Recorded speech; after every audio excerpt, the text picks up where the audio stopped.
মানে ওনাকে এখানে রাখা মানে মমতার লাভ। এখন দিলীপ ঘোষকে রাজ্যপাল করে দেবে কিনা সে তো আমি জানি না, কিন্তু শুভেন্দু অধিকারী চাইছেন এমন একজন রাজ্যপাল করা হোক, মানে শুভেন্দু অধিকারী যেটা চাইছে, মানে মোদী অমিত শাহ চাইছে না, রাখতে চাইছে, আর শুভেন্দু তাড়াতে চাইছে, এইটা হলে কঠিন হতো শুভেন্দুর জন্য। কিন্তু এখানে শুভেন্দুর চাল হচ্ছে যেটা, যে প্রধানমন্ত্রী নরেন্দ্র মোদী পশ্চিমবঙ্গের এখন যিনি রাজ্যপাল আনন্দ বোস, তার মানে সাম্প্রতিক বেশ কিছু আচরণে তিনি ক্ষুব্ধ। গণতন্ত্রকে বিপন্ন করা, এইটা আজ পর্যন্ত কিন্তু নরেন্দ্র মোদী কোথাও কোনো রাজ্যে, যেটা ইন্দিরা গান্ধী করতেন, হলো মুখ্যমন্ত্রী একটা কনস্টিটিউশনাল পোস্ট, তার বিরুদ্ধে আজ পর্যন্ত কোনো রাজ্যপাল কিন্তু কখনো মুখ্যমন্ত্রীর বিরুদ্ধে মামলা করেনি। তাহলে তো মুখ্যমন্ত্রীও তো রাজ্যপালের বিরুদ্ধে মামলা ঠুকে দিতে পারে, সেটা তো আরো সাংবিধানিক একটা অচল অবস্থা তৈরি হবে। বরখাস্ত করা হয় আনন্দ বোসকে, তাহলে আনন্দ বোস কিন্তু আরো ব্যক্তিগতভাবে আরো বিপদে পড়বেন।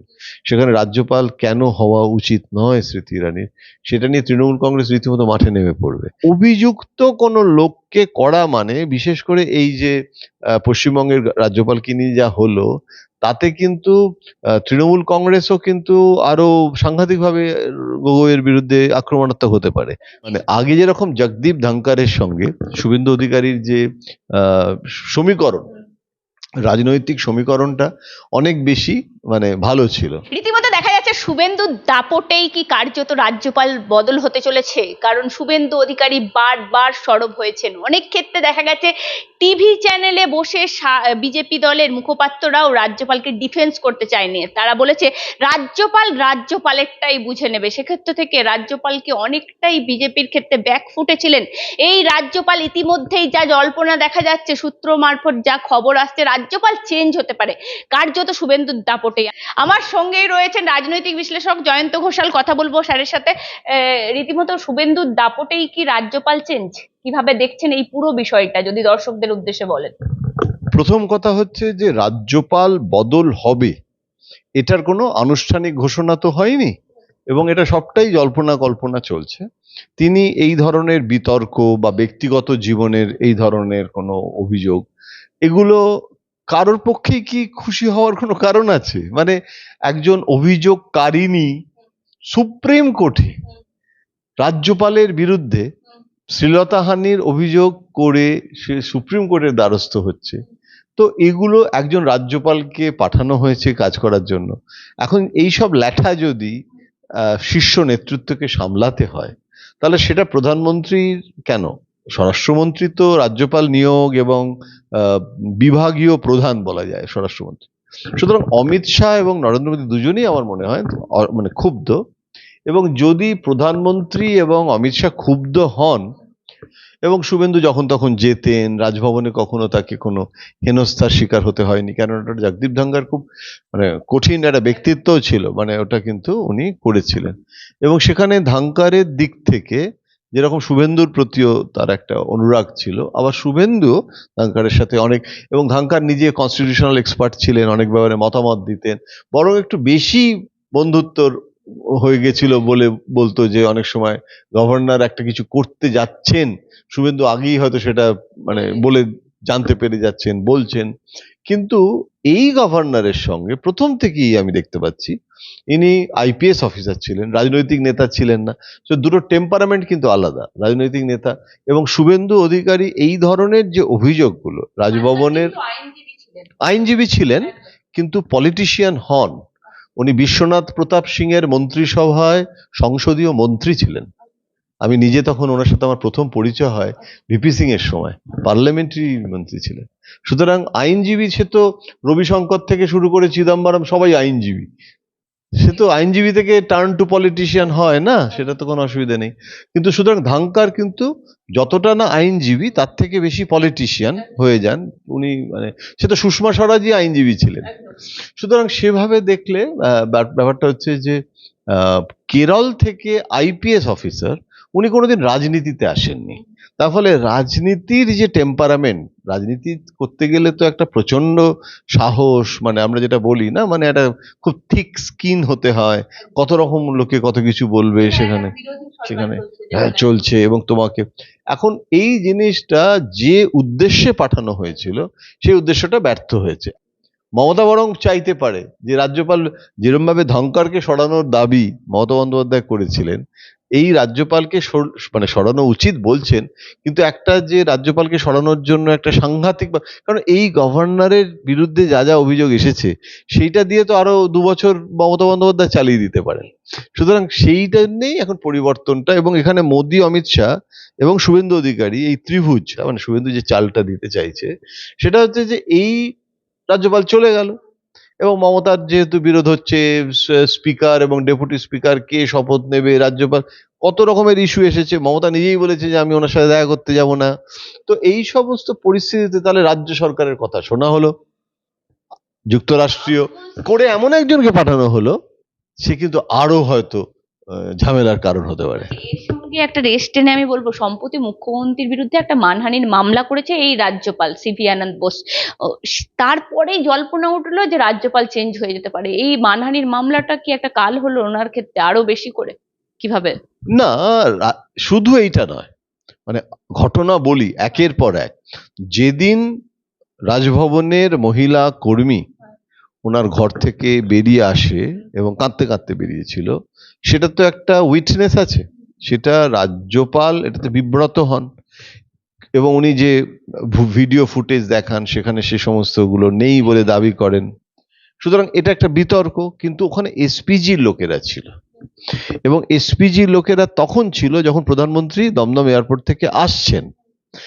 এখন স্বভাবতই তখন হইচই চলছে মিডিয়াতে, প্রধানমন্ত্রী জানতে চান যে কি হয়েছে না হয়েছে, এবং তখন নরেন্দ্র মোদীকে রাজভবনের মানে যারা এসপিজি কর্মরত তারা পক্ষে বিপক্ষে যাচ্ছি না, কে সত্য কে অসত্য, কিন্তু একটা কন্ট্রোভার্সি তো হয়েছে। একজন মহিলা কর্মী অস্থায়ী, তিনি যে অভিযোগ জানাচ্ছেন এবং কান্নাকাটি করছেন, এই ফ্যাকচুয়াল রিপোর্টিংটা এসপিজি প্রধানমন্ত্রীকে করে। তো প্রধানমন্ত্রী বিরক্ত হবেন, সেদিন উনি এসছেন, রাজভবনে থাকবেন, উনি তখন কেরালা রাজ্যপালকে বলেন যে আপনি যত তাড়াতাড়ি পারেন কলকাতা থেকে চলে যান, যখন এরকম একটা কন্ট্রোভার্সি হচ্ছে। ও রাজ্যপাল চলেও যায় কিন্তু কিছুদিনের জন্য, এবং এখনো তো রাজ্যপাল থাকছেনই না, উনি শিলিগুড়ি থেকে আবার দিল্লি চলে গেছেন। এখন এই পরিস্থিতিতে যেটা কাল হলো, তখন জুডিশিয়ারি বলবে যে তোমরা এক্সিকিউটিভ, তোমরা নিজেদের মধ্যে ঝগড়া করছো, তাহলে জুডিশিয়াল অ্যাক্টিভিজম আসবে আমাদের দেশে, মানে সেটা কিন্তু আরো ভয়ঙ্কর, মানে আমাদের দেশেই আসবে, কারণ রাজ্যে হবে, কিন্তু এরকম তো নজির গোটা দেশে নেই। বিচার ব্যবস্থা, আইন ব্যবস্থা, হ্যাঁ, আর মানে সংসদে আইন প্রণয়ন হয়, আর প্রশাসন ক্যাবিনেট তারা মানে আইনটা প্রণয়ন করে, আইনি ব্যবস্থা মানে পার্লামেন্টে সেটার মানে বিল পাস হয়, আর জুডিশিয়ারি বিচার করে। এখন অনেক সময় জুডিশিয়াল অ্যাক্টিভিজম আমাদের দেশে হয়েছে, যদি বিচার ব্যবস্থা মাথা চাড়া দেয়, যদি আইন ব্যবস্থা এবং শাসন ব্যবস্থা এ দুটো যদি দুর্বল হয়ে যায়। এখন এই ঘটনাটা মুখ্যমন্ত্রীর বিরুদ্ধে রাজ্যপালের মামলা, এটা রাজ্যে হলেও এটা একটা বেনজির জাতীয় ঘটনা। এখন এইটার সময় এটা যদি সুপ্রিম কোর্টে চলে যায়, এবং সুপ্রিম কোর্টে যদি চলে যাওয়ার ফলে সুপ্রিম কোর্টের যারা বিচারপতি তারা যদি এটা নিয়ে জাজমেন্ট দেয়, তার মানে সুপ্রিম কোর্টের বিচারপতি রাজ্যপাল এবং মুখ্যমন্ত্রীর বিবাদে জাজমেন্ট দিচ্ছে, এটাও তো কখনো হয়নি। তাহলে জুডিশিয়াল অ্যাক্টিভিজম এটা কি বলে?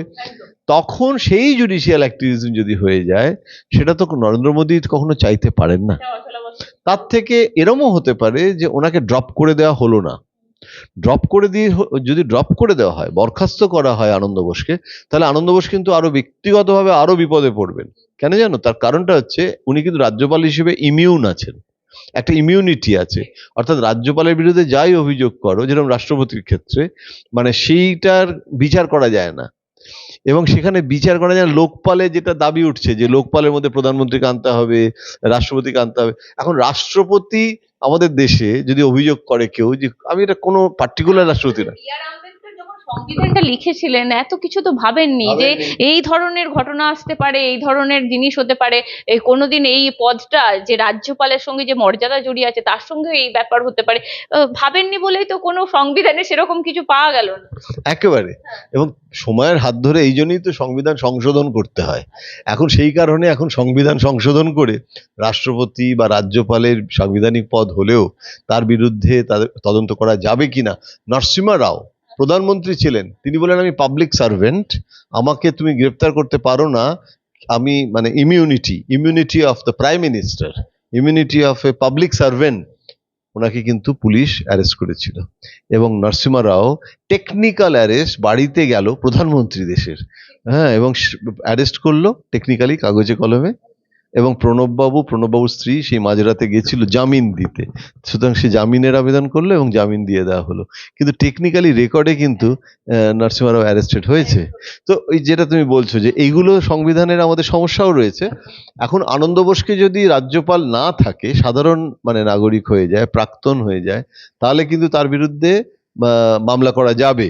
এখন যদি বা বিজেপি সরকার মনে করে যে আনন্দ বোসকে এরকমভাবে বিব্রত না করাই ভালো, একটা অহেতুক জটিলতা সৃষ্টি হবে, তাহলে অন্য কোনো রাজ্যে বদল করতে পারে। একটা কোনো মানে কম গুরুত্বপূর্ণ রাজ্য, উত্তর পূর্বাঞ্চলের কোনো রাজ্যতেও একটু একটু ডিফোকাসড হয়ে যাবে, এরকম একটা রাজ্য। কেননা আমার যেটা মনে হয় যে নরেন্দ্র মোদীর কৌশল খুব ইন্টারেস্টিং। একজনকে না করে পাঞ্জাবের রাজ্যপাল ইস্তফা দিয়েছে, আরো অনেকগুলো রাজ্য আছে, রাজস্থান, গুজরাট, এরকম বেশ কিছু রাজ্য আছে, আমি হিসেব করে দেখছিলাম প্রায় 10টা রাজ্য আছে যেখানে রাজ্যপাল বদল হবে। তাহলে এগুলোতে যদি আমি শুধু আনন্দ বোসটা না করি, আনন্দ বোসকে একটা জায়গায় পাঠানো হলো, অন্য কোনো রাজ্যপাল যিনি আছেন তাকে পশ্চিমবঙ্গে পাঠানো হতে পারে। আবার অনেকে যারা রিটায়ার হয়ে গেছে, হেরে গেছে, তাদেরকে বিজেপির মানে তাদের প্রতি আস্থা রয়েছে, অনেক নাম, যেমন মানেকা গান্ধী, তিনি অত্যন্ত গুরুত্বপূর্ণ চরিত্র ছিলেন, নির্বাচনে তিনি হেরে গেছেন। আমি এই ক্ষেত্রে একদম আলোচনা করব যে যদি সিভি আনন্দ বোস চেঞ্জ হয় তাহলে কার নাম আসতে পারে। ইতিমধ্যে জল্পনায় উঠে আসছে কতগুলো নাম, রঞ্জন গগৈ থেকে শুরু করে যিনি রয়েছেন ত্রিপুরার যিনি রয়েছেন তার নাম উঠে আসছে, হ্যাঁ জিষ্ণুদেব বর্মনের নাম উঠে আসছে, আরিফ মোহাম্মদ খানের নাম উঠে আসছে। কিভাবে দেখছেন? দেখো, কেরলের রাজ্যপাল আরিফ মোহাম্মদ খান, উনিও বিশ্বনাথ প্রতাপ সিং এর সময়, যেরকম Jagdeep Dhankhar parliamentary affair state minister, তখন তো কম বয়স ছিল, সেরকম আরিফ মোহাম্মদ খানও কিন্তু খুব গুরুত্বপূর্ণ ভিপি সিং এর মন্ত্রিসভায় ছিলেন। এবং আরিফ মোহাম্মদ হচ্ছেন খুব সেকুলার মুসলিম বলে পরিচিত, অর্থাৎ উনি সর্বধর্ম সমন্বয় করেন, উনি হিন্দুদের গীতা উপনিষদ মানে অনেকটা সেই দাঁড়া শুকর মানে উত্তরাধিকার, সাংস্কৃতিক উত্তরাধিকার উপনিষদ থেকে মানে কোট মুখস্থ বলে দেন। তো 370কে পূর্ণ সমর্থন করে মানে সাক্ষাৎকার দিয়েছেন, ইন্টারভিউ, মানে সাধারণত রাজ্যপালরা তো ইন্টারভিউ দেয় না, মানে রীতিমতো স্টুডিওতে গিয়ে ইন্টারভিউ দিয়েছে 370 নিয়ে। হ্যাঁ, এবং আমি খোঁজ নিয়েছিলাম এবং সেটা মানে প্রধানমন্ত্রীর মানে অনুমতি নিয়েছিলেন যে আমি এটা জাতীয় স্বার্থে একজন মুসলিম হয়ে 370 ধারা কেন অবলুপ্ত হওয়া উচিত। তো এইরকম লোক তো বিজেপির আইডিওলজিক্যাল মানে একটা, আবার মুসলমান, সুতরাং পশ্চিমবঙ্গের ভোট ব্যাংক একটা মুসলিমদের টানার ক্ষেত্রেও কাজ করবে। হ্যাঁ, মানে বিজেপি মুসলিম গভর্নর করলো, বিজেপি মহিলা গভর্নর করলো, আমি কথা বলছি যে যেগুলো স্মৃতি ইরানির নাম এসেছে, কিন্তু স্মৃতি ইরানি বাঙালি মা, হ্যাঁ, তো বাগচি, তো পদবী বাগচি, এবং কলকাতাতে মা ছিলেন। এবং কিন্তু অনেকগুলো মানে পাঞ্জাবি, তারপরে পার্সি, মানে ফ্যামিলিটা খুব ইন্টারেস্টিং, কসমোপলিটন ফ্যামিলি, কিন্তু বাংলা ঝরঝরে বাগচির মেয়ে। তো কিন্তু স্মৃতি ইরানি মহিলাও বটে, বাঙালি মহিলা, কিন্তু স্মৃতি ইরানি যদি হয়, এর আগে তো বিজেপির প্রচারে স্মৃতি ইরানি এসেছে, মমতা কিন্তু তৃণমূলকে, স্মৃতি ইরানির মানে বিজেপির সঙ্গে যে সম্পর্ক বা কদিন আগেও যেসব মন্তব্য করেছেন, সেখানে রাজ্যপাল কেন হওয়া উচিত নয় স্মৃতি ইরানির, সেটা নিয়ে তৃণমূল কংগ্রেস রীতিমতো মাঠে নেমে পড়বে এখন সেটাতে। হ্যাঁ, এখন বিজেপির কৌশলটা কি হবে এবারে, কারণ আমি মনে করি বিজেপির কৌশলটা এবার হতে পারে, আমি জানি না সে। আমি আলোচনা করিনি, রঞ্জন গগৈয়ের নাম আসছে। রঞ্জন গগৈয়ের নাম আছে, কেন আসাম এবং উত্তর পূর্বাঞ্চলের প্রতিনিধি। জানো তো, রাজ্যপালের ক্ষেত্রে একটা জিনিস মানা হয় সাধারণত, আজকাল অনেক কিছুই ভাঙা হচ্ছে প্রোটোকল, যে রাজ্যের প্রতিনিধি সেই রাজ্যে গভর্নর না করা। অর্থাৎ যেরকম আগে ত্রিপুরাতে বা কলকাতায় ত্রিপুরার লোককে পশ্চিমবঙ্গে বা পশ্চিমবঙ্গের লোককে ত্রিপুরায়, যেহেতু দুটোই বাঙালি, হ্যাঁ, তো বাঙালিকে পাঠানো হতো না, কিন্তু তথাগতকে পাঠানো হয়েছে। না, তার কারণটা হচ্ছে যাতে সেই রাজ্যে না, কিন্তু কেরলের লোককে পশ্চিমবঙ্গে আনা হলো, কারণ আমাদের অখণ্ড ভারত, আমাদের তো ফেডারেল স্ট্রাকচারে সংবিধান তৈরির সময় এভাবেই হয়েছে। যেরকম কাডার, আইএস কাডারও তো তাই হয়, তামিলনাড়ু কাডার বাঙালি, হ্যাঁ, আবার এরকম ভাবেই তো বাংলা শেখানো হয় ওয়েস্ট বেঙ্গল কাডারের অবাঙালিদের। এটা ইচ্ছে করি সংবিধান প্রণেতারা কিছুটা ভেবেছিলেন যে বিধান রায়কে উত্তরপ্রদেশের গভর্নর করার প্রস্তাব নেহেরু দিয়েছিলেন, উনি রাজি হননি, সেটা আলাদা কথা। তো এই রকম ভাবে মানে করা হয়। সাধারণত কি হয় যে সেই রাজ্যের চেনাশোনা লোক যদি অনেক বেশি হয় তাহলে কায়েমি স্বার্থ হতে পারে। কিন্তু আমি আমি আমি আমি বাঙালি, এখন আমার তো কেরলে কোনো ভেস্টেড ইন্টারেস্ট বা কায়েমি স্বার্থ থাকে না। সুতরাং আমি গিয়ে ওখানে যখন মানে পাঠিয়ে দিল আমাকে রিপোর্টিং করতে, আমি রিপোর্টার হিসেবে বলছি, তখন কোনো গোষ্ঠী, কেরলের হয়তো সিপিএম এর দুটো গোষ্ঠী আছে, কি আমার হয়তো কংগ্রেসের হয়তো 4টে গোষ্ঠী আছে, কিন্তু আমি তো সেই গোষ্ঠীগুলোর সাথে আমার দৈনন্দিন ওঠা বসা নেই। কিন্তু এখানে দিলীপ ঘোষ, সুকান্ত বাবু, এরকম ভাবে তাদের সাথে আমার ব্যক্তিগতভাবে যদি পরিচয় থাকে, তাহলে আমার পক্ষে বাংলায় রিপোর্টিং করাটা শক্ত হবে। এই জন্যে যে আমি তো এদেরকে ব্যক্তিগতভাবে চিনি, আমার পক্ষে নিউট্রাল হওয়া কঠিন হবে, প্রেজুডিসড হওয়ার সম্ভাবনা থাকে। বিশেষ করে রাজ্যপালের পদে তো নিরপেক্ষ থাকতে পারলে ভালো। সেই কারণে বাঙালিকে পশ্চিমবঙ্গে পাঠানো, তবে স্মৃতি ইরানিকে বলা যেতে পারে পুরোপুরি বাঙালি নয়, মিক্সড কসমোপলিটন যেটা বললাম, কিন্তু ইউজুয়ালি একই ভৌগোলিক জায়গার লোককে সেই ভৌগোলিক জায়গা। তো রঞ্জন গগৈ নিয়ে কথা হচ্ছিল, উনি উত্তর পূর্বাঞ্চল, পশ্চিমবঙ্গ নয়। আবার পশ্চিমবঙ্গ সম্পর্কে ওয়াকিবহল, তুমি যেটা বলছো যে না জানলেও মুশকিল, একটু জানতে তো হবে, নাহলে করবে। সেদিক থেকে রঞ্জন গগৈ খারাপ না, কিন্তু রঞ্জন গগৈয়ের বিরুদ্ধেও কিন্তু অনেক অভিযোগ আছে।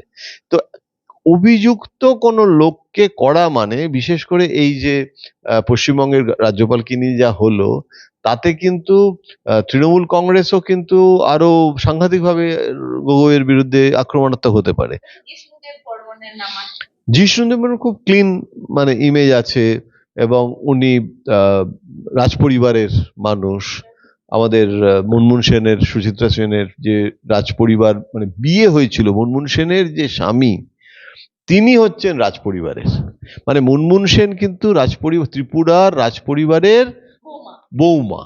এবারে সেই রাজ পরিবারের তো বিভূদেবী রানী, বিভূদেবীর স্বামী মারা গেছেন, এবং বিভূদেবীর যে ছেলে প্রদ্যোৎ দেববর্মা, তিনি বিজেপিতে এখন মানে একটা আলাদা দল করেছেন ট্রাইবালদের জন্য।